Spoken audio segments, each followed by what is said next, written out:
For us, automated content is important because, it's fast, and we have one robot who works on traffic, and the robot is so much faster than our own reporters. It's about getting more content or more journalism on those parts that we know make a difference for subscriptions. So once we got to a place where the bot was publishing on its own, Newsroom was comfortable, we still have our real estate reporters writing content. For me, as looking at growth and monetization, I said, can we build a newsletter now? Absolutely. Now we have enough. So now we have enough content to build another product. It's just the ability to come close to details in people's lives. People really sense that we're close up to their lives, like the neighbor selling their house, the business reports as well, that it might be really small businesses, but that has a great impact on the neighborhood or the city or the area, but we never write about them. In a way, we're closer to people with the automatic journalism. It's going to change how you think about your journalism. So if the routine stuff becomes automatable, then anyone can do that, frankly. We've already got to that point where kind of routine news, a machine can tell me that something's happened. So the onus is very much on what can you add? Can you add empathy, entertainment, insight, expertise, judgment, the human touch, creativity? All those things are going to be at a premium. There's one topic everyone is talking about right now: AI. Since ChatGPT burst onto the scene in November 2022, the potential of AI tools has become very clear to the otherwise uninitiated. Now, everyone from politicians to teachers, technologists, artists and writers are having to grapple with the explosion in use of generative AI and the very real impact it will have on our everyday lives. But away from the hype of ChatGPT, Bard, and other headline-grabbing AI chatbots and generators, it's important to remember that AI isn't a new area for publishers. From simple tasks like social media posts to content recommendations, right through to more complex tasks like distilling mass datasets in a way that reporters can make sense of, we've been using these tools for a number of years. I'm one of the Media Voices co-hosts, Esther Keziah-Thorpe, and you're listening to a special episode of Media Voices sponsored by United Robots. For publishers of all shapes and sizes, artificial intelligence is still a largely untapped area. Some prominent brands like BuzzFeed have made industry headlines by announcing their plans to use AI to generate quizzes, while CNET won't be the last publication to get in trouble for letting major errors slip through on articles written by robots. We're buckling up for an absolute tsunami of AI-generated content, more than any of us will ever be able to consume in our lifetimes. The opportunity for publishers, then, as pointed out by Douglas McCabe of Enders Analysis, is to distinguish themselves from the rest of the internet. This doesn't mean shunning AI. Instead, we should be looking at how we can use it to free writers, reporters and journalists up to do what they do best. Some of the best examples of how this can work in practice can be seen in local media. Often, such organisations have fewer resources than big names like the New York Times or Bloomberg, and they certainly aren't able to indulge in speculative development and testing of these tools. Instead, there has to be a clearly defined use case, straightforward implementation, and measurable return on investment. This has been the focus of a new report from Media Voices, Practical AI for Local Media. In this report, Peter Houston explores the myths and misconceptions surrounding AI, what it looks like in practice in local media organisations, the benefits it brings, and how to get started. The report also includes 5 case studies from local publishers around the world, who you'll be hearing from throughout this episode, and how they've been using AI tools for years to generate and publish journalism that gives local media an edge. We're focused on local news organisations, but the processes they went through internally to explore and apply AI tools can benefit publishers of all shapes and sizes, so please do read it if you're looking at what AI can do for you. You can download the report at voices.media/practicalai. Before we get into the episode, a huge thank you to United Robots who have made this possible by sponsoring the report and this episode. Their mission is to empower local news publishers by helping free up reporter time, expand coverage, and grow the business by providing routine reporting produced by robots on structured data on topics like sports and real estate. They've helped a number of the publishers cited in the report get started with automated content, and Cecilia Campbell and her team are hugely knowledgeable about the real opportunities in AI for publishers. You can find out more about them at unitedrobots.ai.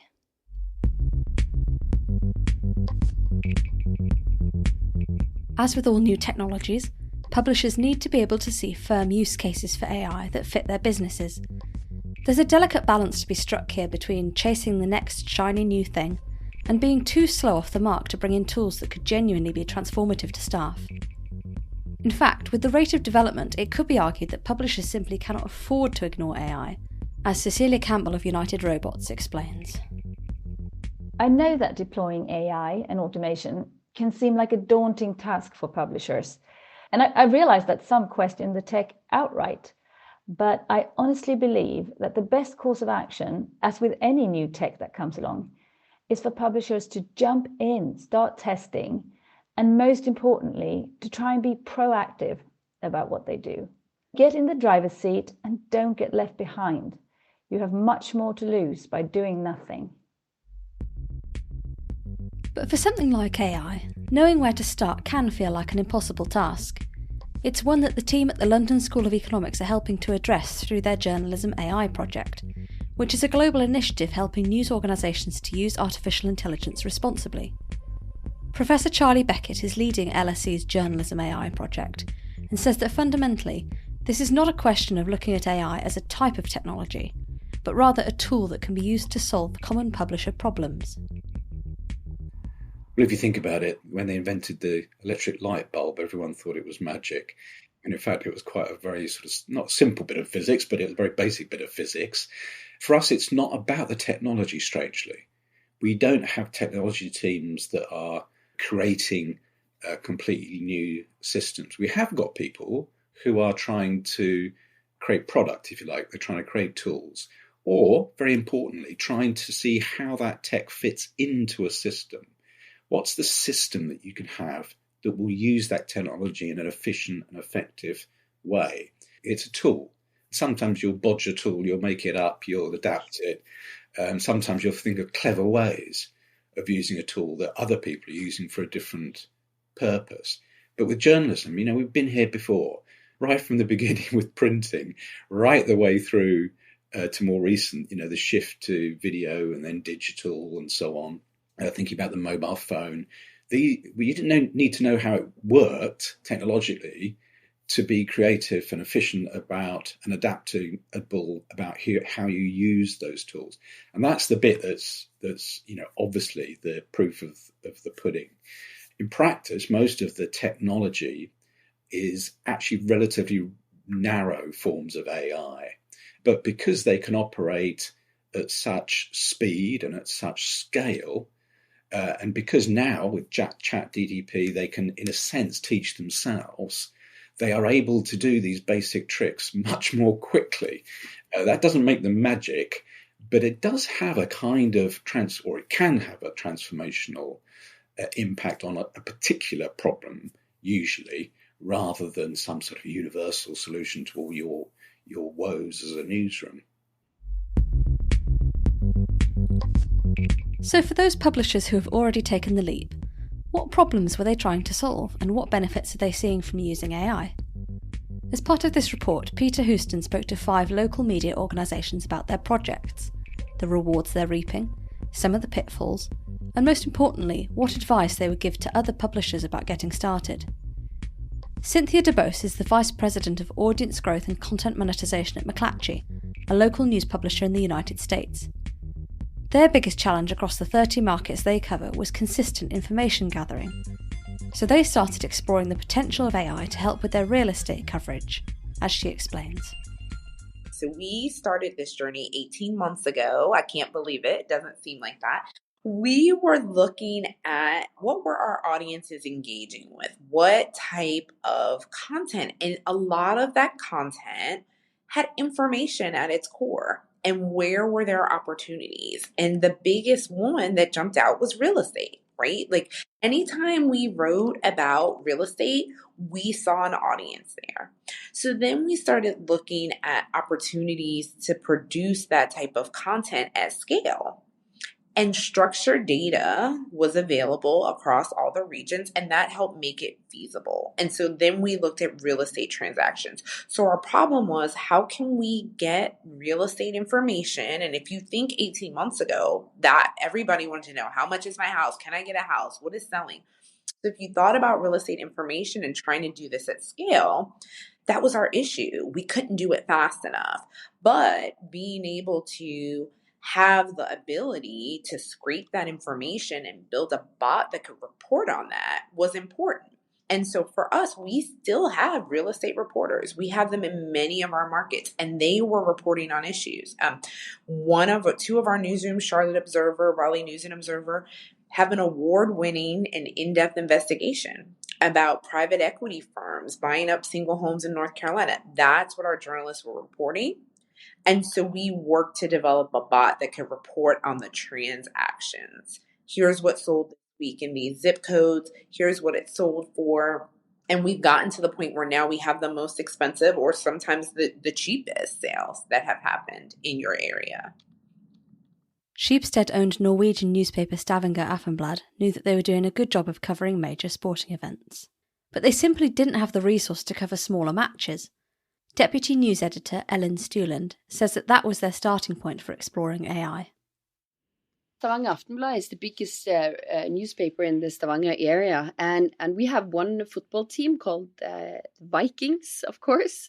We're really good covering them, like everything they basically say and do, we cover. We write about training camps, team withdrawals, sale of players, we stream training matches, report knee injuries, like every single detail you can read about it in Stavanger Aftenblad. But there is so many people and kids playing soccer in our area that we never ever write about. And to them, the matches are as important, but it's just a lower scale and less people being interested in each match.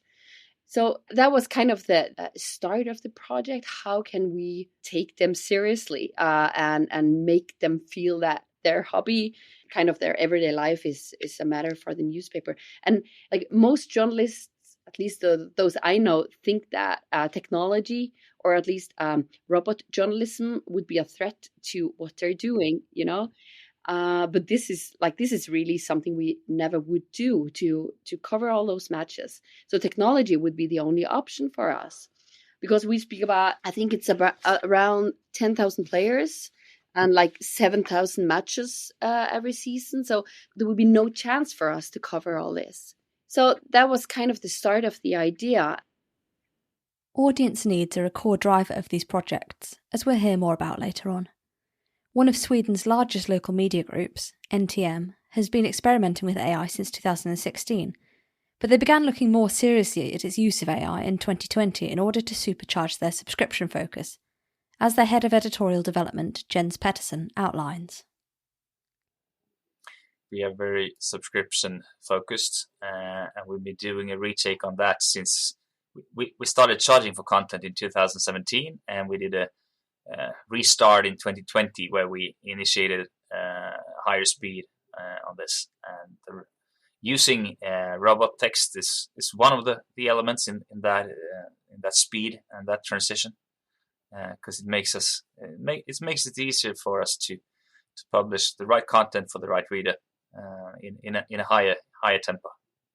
The thing was that NTM is a media conglomerate in Sweden who consists of 18 different news titles situated all around Sweden, and we had a situation where everyone was doing pretty much their own strategy when it comes to subscriptions. They could choose the settings of the paywalls themselves. They could choose the settings of the KPIs and the analytics and that stuff. And what we did in 2020 was to create a joint venture with all these companies around Sweden and doing it together and putting together a team on a central level where close collaboration between subscriptions department and editorial development, and started to do stuff together and finding a strategy together and talk together and do stuff together. So we started off with something we call Let's Get Ready to Double, which is like just the name of the storytelling of the strategy. It all starts with like the super crystal clear goal of, in 3 years, we want to double up on digital subscribers. We want the double amount. So we decided to go from 55,000 in 2020 to 110,000 in 2023. And to do that, we needed to accelerate on so many different areas. And of course on journalism and what kind of journalism we decide to focus on and do, but also all the stuff around analytics and creating better tools for our reporters to work in, to improve our product and the websites and the apps, to create decent onboarding for the new customers, to receive emails who can tell them how to use us and that we really love them. Improving reader engagement was a key aim for another publisher, Dutch daily newspaper NRC. They have a number of AI projects on the go and always ask whether a new project will have a benefit to their readers and journalists, as Data and Innovation Manager Luke Willikens outlines. The most important thing is for us when we use AI is that it has to fit within our NRC DNA. It has to help either our journalists or our readers, and most of the times both. So that's interesting to find that. But for example, what we did with our automated and personalized newsletter is that we wanted to find ways to engage our readers more to our journalism, and also create more room, space, time for our editors to do other things. For example, we have the automated newsletter, which we started 2 years ago. Every newsletter we had at that time was an editorial newsletter, which was manually created by an editor, sometimes taking up to 2 to 3 hours to create an entire newsletter, to do the selection of the newsletter, to choose the images, to test with headlines, etc., things like that. What we have done with the automated newsletter is that all this time is not needed because it's automated.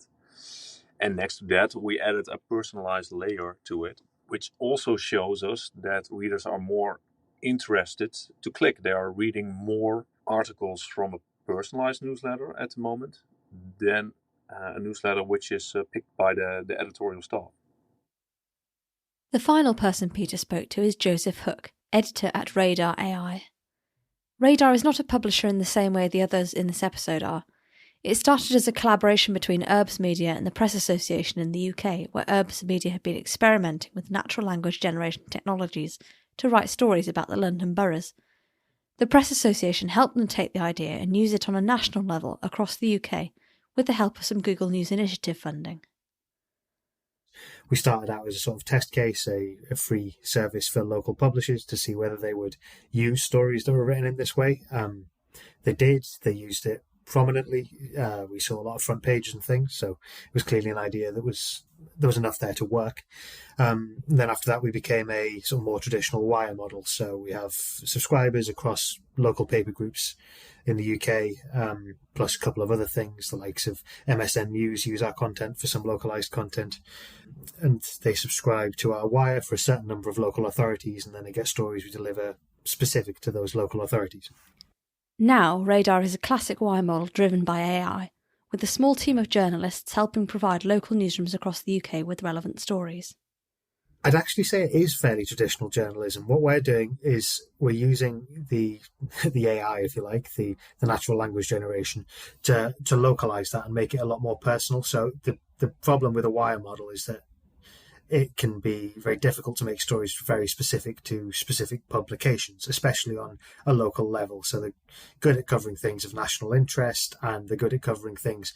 Obviously, everything happens in a place, so every now and then they'll have a story which applies to a local paper, but not necessarily good at targeting those local papers and those local readers specifically. So what we do is we write our stories in a template form. So we'll take a data set which has data broken down locally. So that could be broken down in a variety of ways. It might be by a local authority, it might be by police force area if it's crime stats, it might be by NHS trust if it's health stats. And we write a template which we then use to effectively write a story for each area. So it's often a few templates because the type of story depends on what the numbers say. So if you were to take a basic example, something like knife crime, there might be 3 main angles we'd look at. There'd be areas where knife crime has dropped despite it rising nationally. There would be areas where knife crime has risen, and there might be areas where knife crime has reached a record high. Each of those templates needs a slightly different way of telling the story. So we would write a template for each of those versions. We use this natural language technology to get a lot of nuance in the language and make sure it reads in a human way. It doesn't just read like a mail merge, for sort of want of a better example. And it also obviously pulls through all the appropriate numbers for your area. So it tells you the story in your area, gives you the specific figures, does the thing a local journalist would do if they were on that paper. Successful AI projects have a whole host of benefits for publishers. From helping cover stories that human journalists simply don't have time to do, to combing vast data sets to spot trends and patterns, the possibilities are endless. Professor Charlie Beckett says that this is something all journalists have a responsibility to be thinking about. I think there's a kind of fundamental challenge here to journalists, which is, what do you do using this technology, or just what do you do that not just this technology can't do, but other people could use that tech to do the same thing? That's fine in some ways. But if you believe in the idea of journalism as a practice which seeks to establish accuracy, reliable information, to be independent, to be critical, to be accessible, to make the news interesting, then if other people can start to do it using these technologies, then there's a danger that the journalism people get left out of the informational ecosystem. So I think in that sense, it's really important that people at least consider how these technologies can help them. It's going to change how you think about your journalism. So if the routine stuff becomes automatable, then anyone can do that, frankly. We've already got to that point where kind of routine news, a machine can tell me that something's happened. So the onus is very much on what can you add? Can you add empathy, entertainment, insight, expertise, judgment, the human touch, creativity? All those things are going to be at a premium, because the more that you can automate the basic stuff, the kind of commodity journalism, then the less it matters where you get it from, perhaps. So I think that's quite an interesting challenge for news organisations. Cecilia Campbell says that for many of the publishers they speak to, volume is the main driver and the clearest benefit to starting out with AI. So the robot can create 1 or 500 articles in the same amount of time. And if you have a system where you can get those 500 articles to the right person in terms of your audience and geography, then you can fill all these gaps of information that you could never do manually.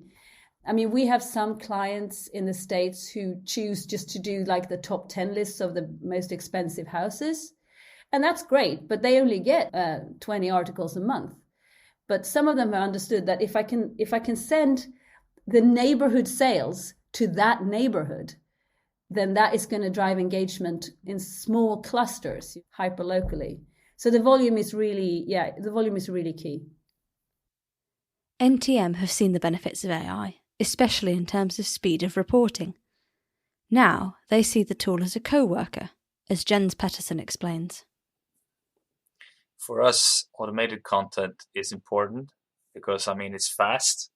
And we have one robot who works on traffic. And the robot is so much faster than our own reporters, who will see an email in their inbox from the authorities telling us, alert, there's been an accident, to putting up the text in the CMS and getting it out on the website. The robot is instant. It's super fast. So in that sense, it's really good. I used to describe the reporter as fast, focused, and with a very high work capacity. He's an ideal reporter. The robot can write so many texts, and it's really focused on those areas that we want it to be. It's like a super laser focused co-worker in that sense. And of course, it's got high work capacity. I mean, we get a lot of text out of this functionality as the robot is. It's for us. It's all these three parts that we can get. I mean, it's about getting more content or more journalism on those parts that we know make a difference for subscriptions, and that's where the robots come in, and they help us out with that. The frantic "robots are coming to steal our jobs" headlines have circulated with ever-increasing regularity in recent years. But none of the publishers we spoke to have seen AI as a replacement for their jobs. In fact, some, like Stavanger Aftenblad, have seen such success that it's enabled them to add more journalists to the team. Technology itself is just a good helper. So what we've been doing is matching technology with the best people we could find. So we have a dedicated journalist that works with this full time, and we even added another one because it worked so well.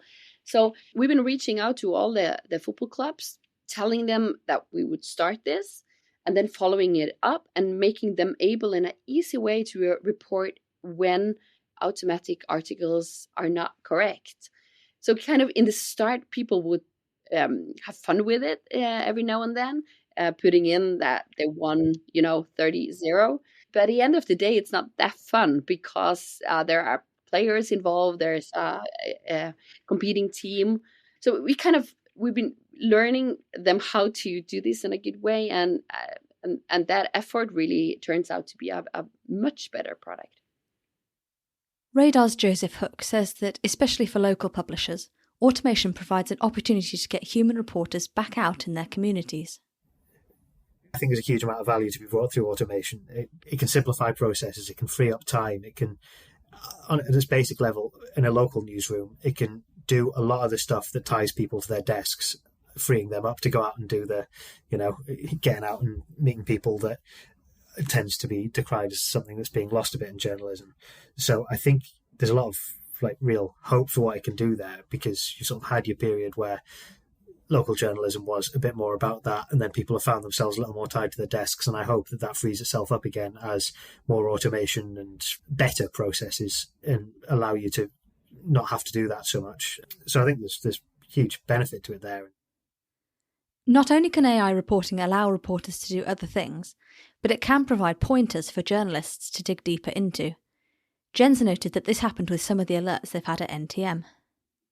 It's important in that sense because it frees up time for the human reporters to bring along their analytical mind, in a sense. The robot can do the boring work, and then the reporter can look into that. Some of these products we get from United Robots are actually more worth as an alert on, hey, there's something going on here. This house has been sold 4 times in 6 months, and it's getting higher, like 1 million Swedish krona more expensive for every time. What's going on here? So it's like the researcher for us in some sense. Many of the existing AI tools and projects involve bringing together large data sets and drawing out patterns, which journalists can then discover stories from. Given the sheer volume of data available now, in some cases AI is the only viable way to approach this, as Joseph explains. So a lot of local papers, specifically smaller local papers, are never going to be able to pick up these data sets. They might tell important stories about their area, but if you're a local journalist who's got to write 4 leads that day, the amount of time you have to sit and dig into a spreadsheet and sort of especially pick out any level of nuance, anything other than just the very top level numbers, it's just far beyond what you're going to have time to do. And also, specifically in small newsrooms, there often just aren't people who have that level of data literacy. Journalists, obviously, as an on-running joke, have always been a little less comfortable with numbers than they could be. And I think over time, that's no doubt changing, not least because you see journalism courses now tend to have a data element and all that comes in. But even so, if you haven't got the time to do it, you can't do it properly. What we find is that we can spend the time to really get into a story. We can pick up not just a data set and the top level numbers, but we can dig into those numbers. We can find another data set which might provide context or complementary information about it, and we can construct really good stories because for the time we invest into it, we're going to get potentially hundreds of versions of a story out of it. Joseph has also seen radar stories picked up and used as a basis for a more detailed local story, perhaps with additional quotes or context. He thinks that AI provides a piece of the puzzle that otherwise wouldn't be provided, rather than replacing journalists. I strongly suspect that what we find is we're getting stories placed in a lot of papers that didn't have anybody who was ever going to do this type of story. I also think our stories, because we're a wire service, we see them picked up quite a lot by journalists and adapted. So we send all our stories out as a sort of full lead-length piece with context, but that tends to be like national quotes, which give a bit more of an idea of the overall picture trend. And we see them used the majority of the time as we send them out. But in a significant minority of the time, we see papers picking them up, finding a local voice or finding a local organisation and something to do that last bit of the job. So I suspect what we're doing really is a bit of the job that was just never going to get done. We're providing not just analysis of those numbers, but it written up in a way that means that they can take the number portion of a story and then do what they want with it, either publish it as is with the quotes we provide, or just take the numbers, take the trend we've described, and then find somebody else to provide that bit of context and a voice. At McClatchy, using AI bots has allowed their brands to create regularity across their reporting. Cynthia DeBose says that this has really helped with their real estate coverage. We were creating it, but not across as many markets. And we were not creating it on a regular basis. And you can understand, right? Like if one of our reporters had time to pull it, we would have that information. But if it was a busy week, then we might go weeks or a month without having it.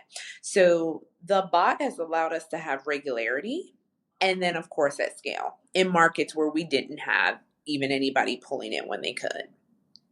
Similarly, she has also found the bots have freed up newsroom resource to do other editorial-focused tasks that add value to the business.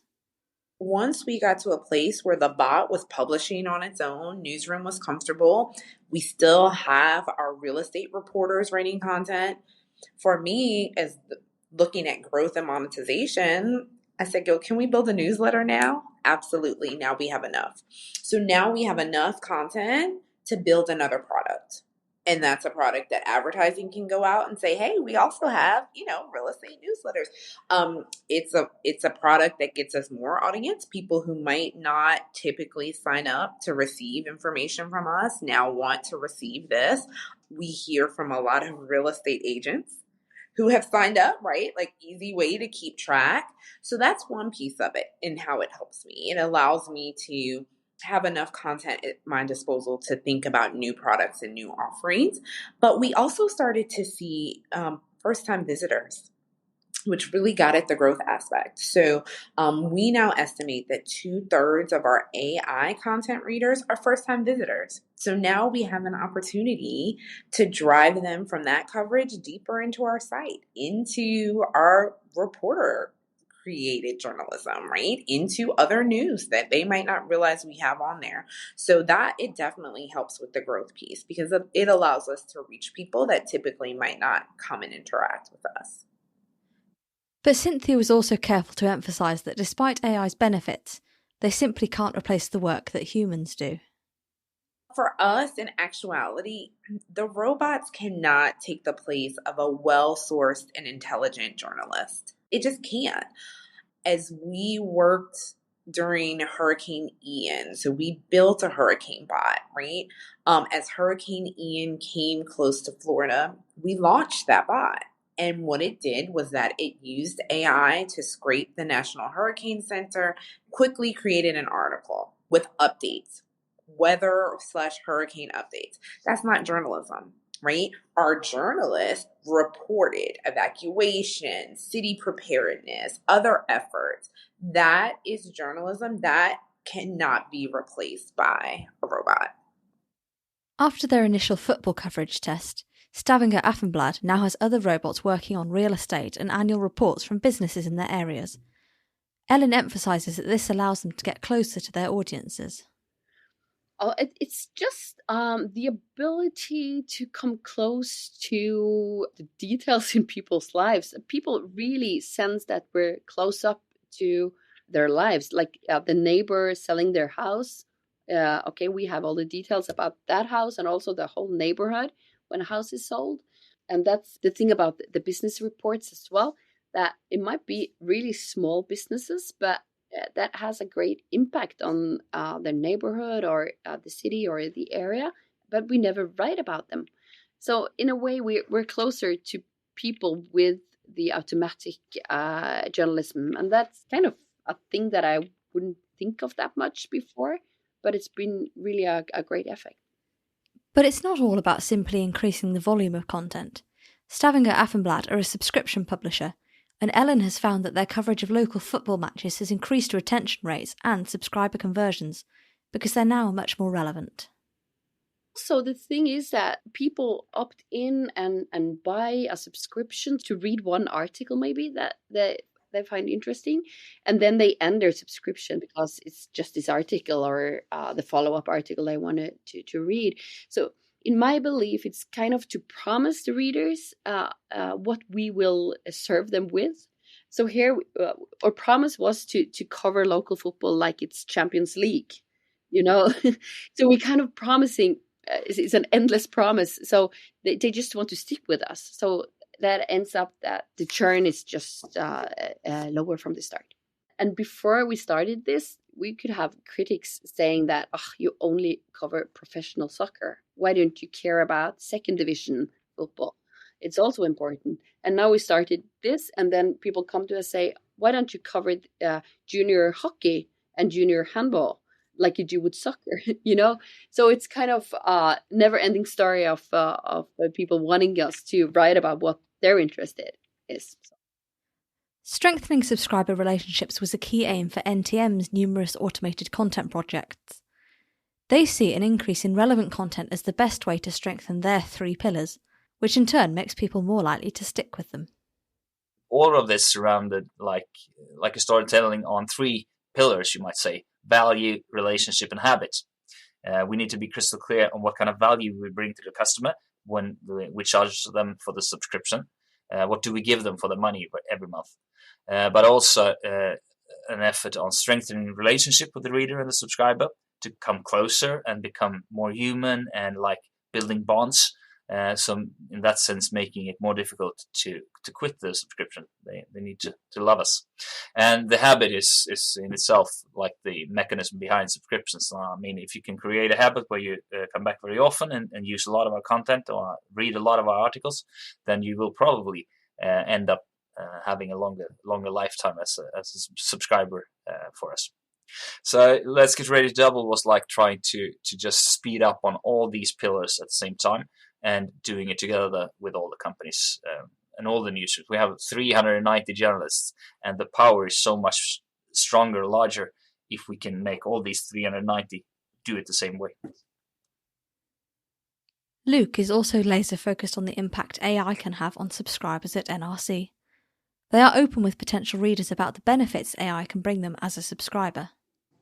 What we do is, on one hand, we are a strange media brand, I think, because we don't have tracking cookies on our website. As we call it, journalism is our product and not the reader or the subscriber. But what we do is, for our subscribers, we have the reading history. So we know from a subscriber what they have read. And we only do that for subscribers. So the thing what we wanted with the automated newsletter was to engage more on our articles. So it's the newsletter contains 12 articles. 12 articles are selected in the newsletters. About 3 from these articles are trending articles of the day, and then 9 articles are based on the articles they've read in the past. So that's the personalized version, and we communicated this proactively to all our readers that they were gonna get a newsletter which was personalized, and if they wouldn't want to receive a personalized newsletter, that was rather easy to opt out. For Luke, the measures of success were very clearly set out from the start. General KPIs for all emails: open rate, CTR or CTO, and these metrics were higher for this personalized newsletter than it was for our handwritten editorial newsletters. And next to that, very important one was digital activation. This newsletter was for us more retention use case than it was a use case to get more subscribers to NRC. But what we did, we flagged different segments of subscribers, and we followed them, or we monitored their activity for 1 year, and we saw that more people were getting engaged, digital activated within our base. So we saw that people who were receiving this email, were more active on a weekly basis on our website or our app than other subscribers. So that was very positive.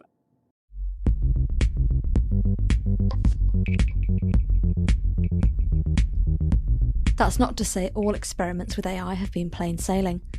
The publishers we spoke to had encountered various challenges along the way, from reliable data inputs to getting colleagues on board. In many respects, though, journalists are well trained to anticipate and overcome issues that arise, as Charlie Beckett explains. Journalists should know how to do this. They should know how to think about where they're getting their information from.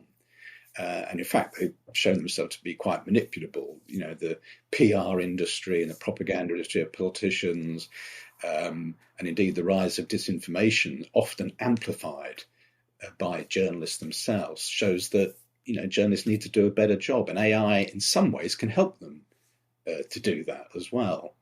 But it's very important that that journalists recognise that this is absolutely not magic, that those data sets are vulnerable to bias, to distortion, to corruption. And then it also raises other issues around, you know, attribution and copyright. If you're using these technologies to generate content, for example, do you know where they are getting their data from? Ellen Stuland explains that it will be almost impossible to anticipate all of the potential pitfalls in advance, which is perhaps a good thing. Her team had to find quick workarounds for issues that cropped up.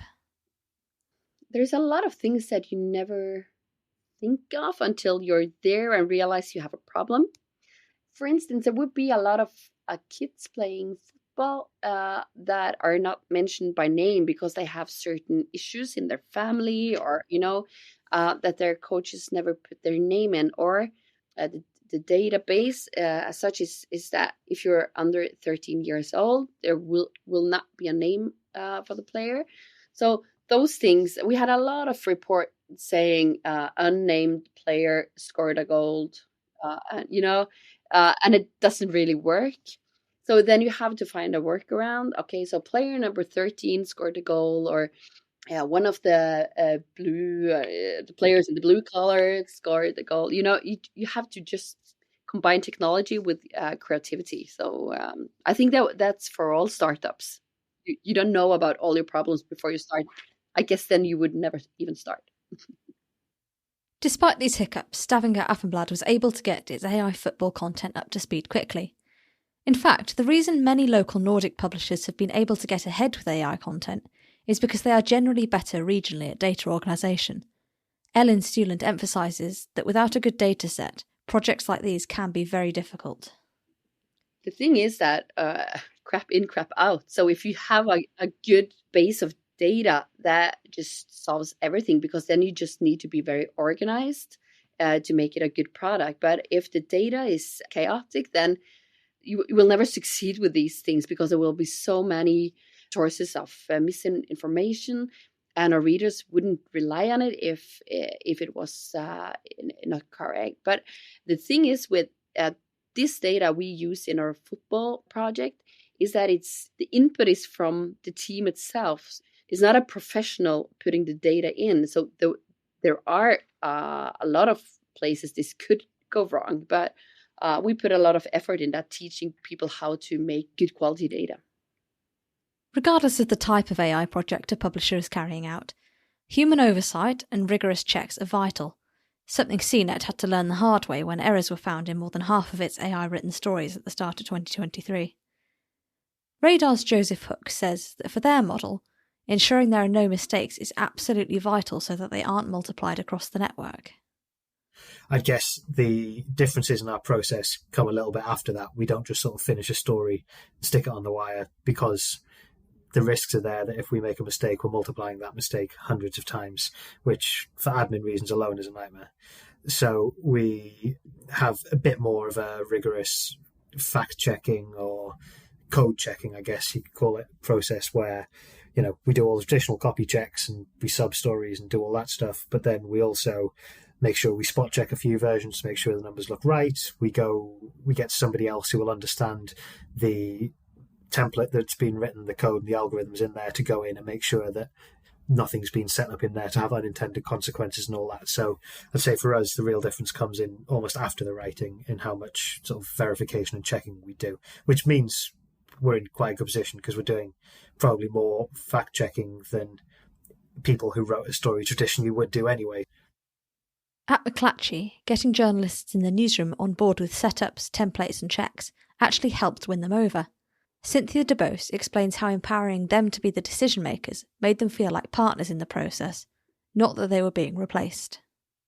The most important part of our workflow when we started this were local meaning in the newsrooms, real estate reporters and editors, because they determined what this content should look like. They worked with our partners at United Robots.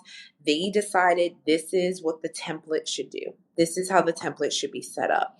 They looked at length, they looked at tone, they said include these data points. And they were training the bot. They might not say they trained the bot. They might tell you we were editing some really bad copy.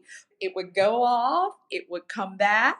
They would edit it again, or they would say, hey, we would never describe it like this. This is how we would write it, right?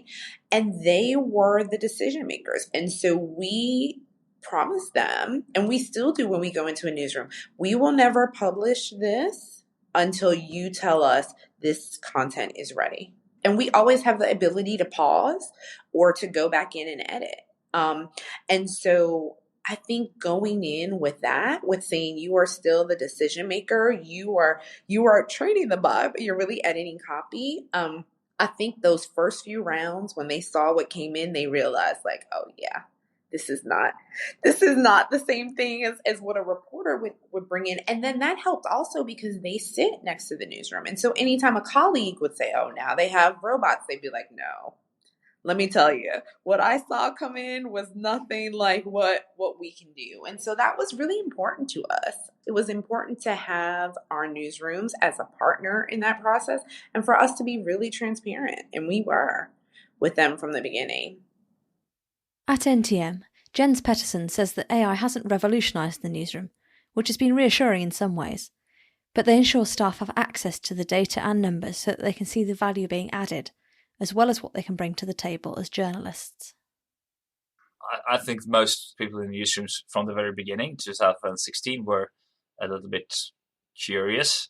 Perhaps they had some thoughts on, will this actually get right? What if the data sets are wrong? Will we be publishing something that is not fact-checked by a human? How will that affect the impression of our brand? And that kind of questions. But over time, there had not been any revolutions in the newsrooms on this. Everyone is quite comfortable with it. Perhaps they sometimes still don't really value this as much as the manually produced content that we do.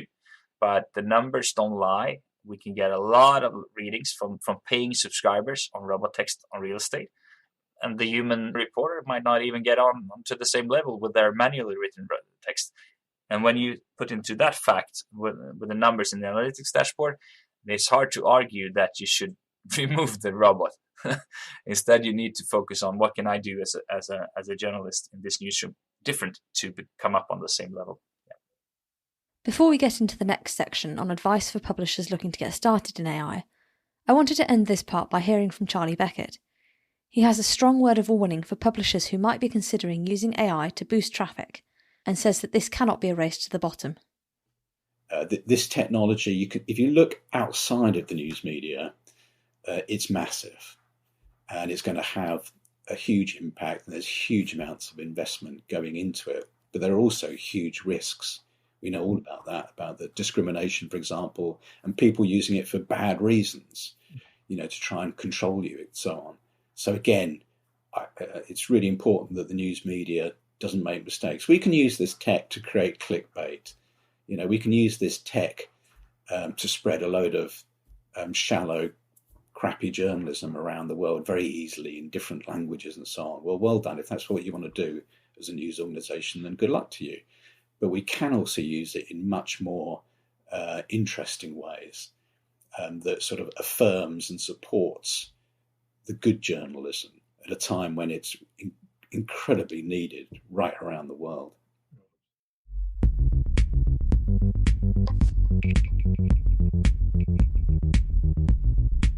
For publishers wanting to see how AI could help their businesses, the amount of information and options out there can feel overwhelming.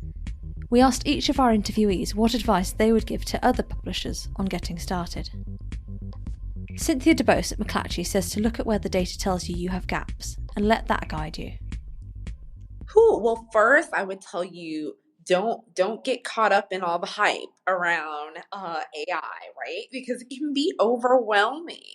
And there is a lot out there. And that's okay that there's a lot out there. Let the data guide you. Let the data show you where your gaps are, show you where you have opportunity, and figure out, okay, now I have the topic or the area. How do I engage in that? How do I figure out how to use AI to leverage that? I think right now we're at a place where people are throwing a whole lot of things on the wall. And I think in our industry, we should experiment and test. Absolutely. But let's do it with impact. Let's do it where we have data and where we know, hey, if we could get this right, we knew that if we could get real estate right, we would see an impact. And so I would just advise any publisher to start there. Luke Willikins at NRC advises to keep the focus on the benefits to readers and how it fits with your company. There are two things you have to think about. So look through the eyes of the reader and of the eyes of the journalist, and look at what advantage you can bring to both parties. And I think AI has to fit your company's DNA. If you're working in the media and you can show that an AI project also saves time for journalists, I think then it will be a success factor everywhere. Because that means that journalists can focus more in what they're good at, and that's bringing the right content. And if they have more time for a good story or time for more stories, I think that's very important for a media company, for the future of a media company. This emphasis on the audience is one that NTM's Jens Pettersson also echoes in his advice for publishers starting out. Know your audience. What do they care about? What are they interested in? What kind of geographical area are you covering? What are the pain points in society? Can you solve some of that stuff with robots? Then you should choose these kind of areas or these kind of topics that actually would map into your demography locally. And also really think on every news publisher has a front page for the site or the app, which is very it has a limited space for journalism. And how do you fit this product into that production? So try to be smart on how to visualize this kind of content in your editorial mix, so it just doesn't get put up on in the bottom of the front page like some extra stuff. Use it as a true value for your customers. Cecilia has worked with publishers of all shapes and sizes at United Robots. She says that once you've identified a problem, you can start with a small project or test without needing to commit to expensive pilots. You want to talk about the client's problem. And I think that's where everybody should start their AI journey. Is there some problem that we could solve through this? I mean, that's what McClatchy did. They realized they had gaps in the local information flow. You know, we always try and talk around that, because if you can identify a problem, you start thinking about, is there something we could do? Are there new audiences we could get if we started publishing this type of content, or what else can we do? And from that, the discussion should then go on to, let's try maybe a small area, maybe a few zip codes for just a pilot to get everything tweaked. What should we measure? What works? What doesn't work? That's normally the model. So they'll do a small and not very expensive pilot first. So I would test and iterate like anything, but always base it on the need. Starting small is a common theme in the advice given, but as Stavanger Aftenblad's Ellen Stewart points out, the possibilities are endless. I would start with seeing all the possibilities rather than the challenges, because there's so many other data we could use for different projects, like traffic, like weather. I think as long as you have data, it's a never-ending path of possibilities. So I would just try to start with a smaller project, try to convince the newsroom that it's a good idea. Well, a very, very nice side effects of all those projects is that we've set up a alert system that would notify us when very expensive house is sold, if there's celebrities buying or selling a house. So it's and out of these alerts, we made a lot of really good journalism. So it's that side effect also I never thought of, making us more capable to do those things that we're really good at, but we don't know they're happening, because we don't read all those lists of real estate sales. Just start by convincing your colleague that this is a good idea and just start working. Jens explains that having a clear idea of the whole picture from the beginning can really help. However, there's also another important aspect to think about from early on, which is the follow-up. For the very beginning, you just need to launch it. You need to have an idea on what kind of subjects or topics do you want to do this on. How should you present it? You need to just have the idea on how to present it on the website, and what time of day would probably be the best, and what way, what should the headlines look like, what kind of pictures do you need to have on this, and just launch it and just get it out there and see the response from the audience, and just follow it up on a regular basis. What kind of effect does this give us?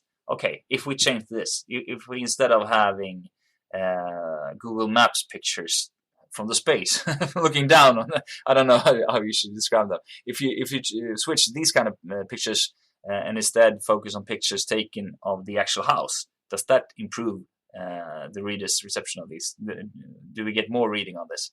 And just do the iteration like that. Change one piece at a time, and just follow up, see what the analytics says about this. How does the audience respond?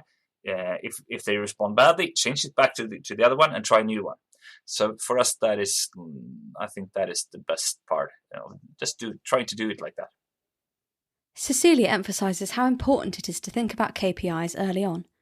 What will make the project a success, or what may need adjusting? Publishers need to think about how to maximise what they get out of AI implementations, as she explains.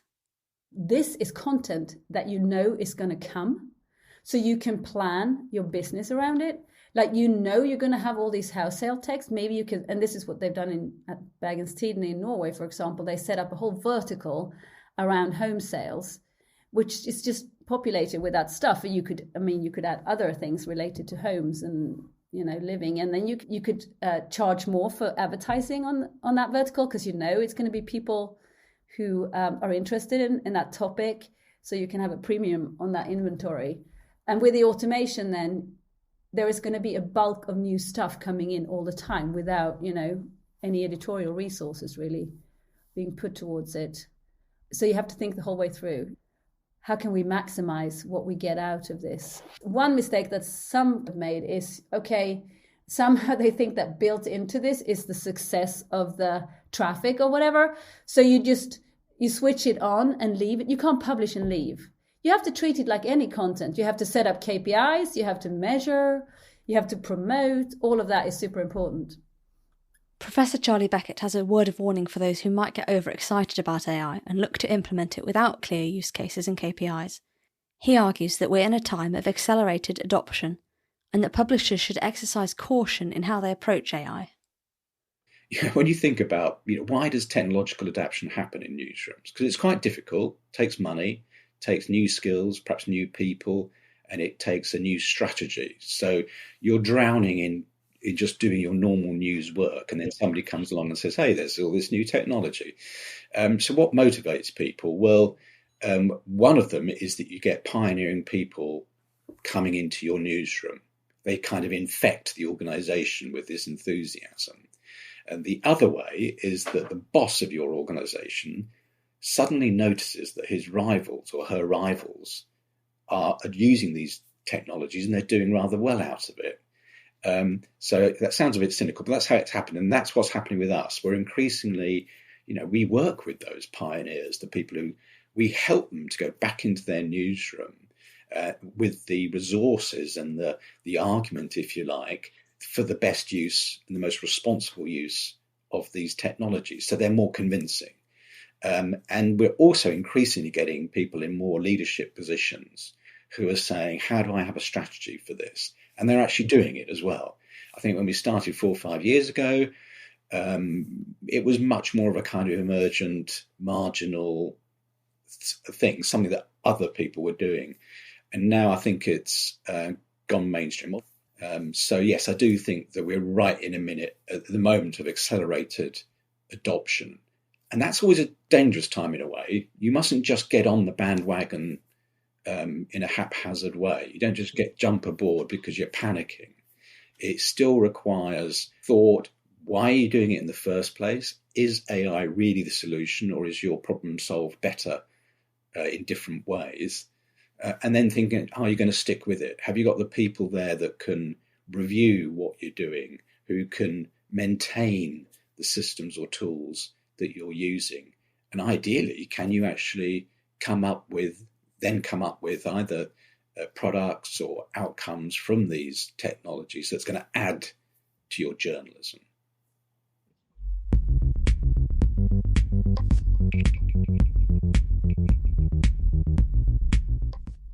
With that, it's time to bring this special episode to a close.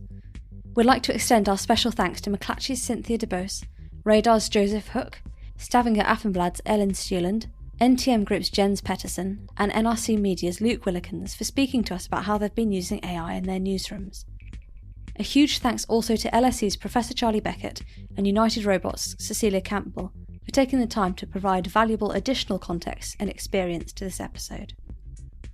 If you found this interesting and want to learn more about the publishers we've spoken to and how publishers can get started with this technology, we at Media Voices have released an accompanying report to this episode, written by our very own Peter Houston. You can download it for free by going to voices.media/practicalai. A final thanks to the sponsors of this report and episode, United Robots. Their mission is to empower local news publishers by helping free up reporter time, expand coverage, and grow the business by providing routine reporting produced by robots on structured data on topics like sports and real estate. They've helped a number of publishers cited in the report get started with automated content and are hugely knowledgeable about the real opportunities in AI for publishers. You can find out more about them at unitedrobots.ai. We'll be back with another season of the Media Voices podcast next month. Our latest season of the podcast is available on all good podcast platforms by searching for Media Voices. We talk to senior executives from places like Substack, Time, Semaphore, the FT and Hearst about everything from newsletters to magazine centenaries. In the meantime, we're continuing to publish our daily newsletter, which brings you the top 4 media stories in your inbox each day. You can sign up for that on our website, voices.media, as well as find past episodes, analysis, and of course our new AI report. This episode has been produced and narrated by me, Esther Keziah-Thorpe, with interviews conducted by my co-host Peter Houston. Thanks for listening, and we hope you enjoy the report.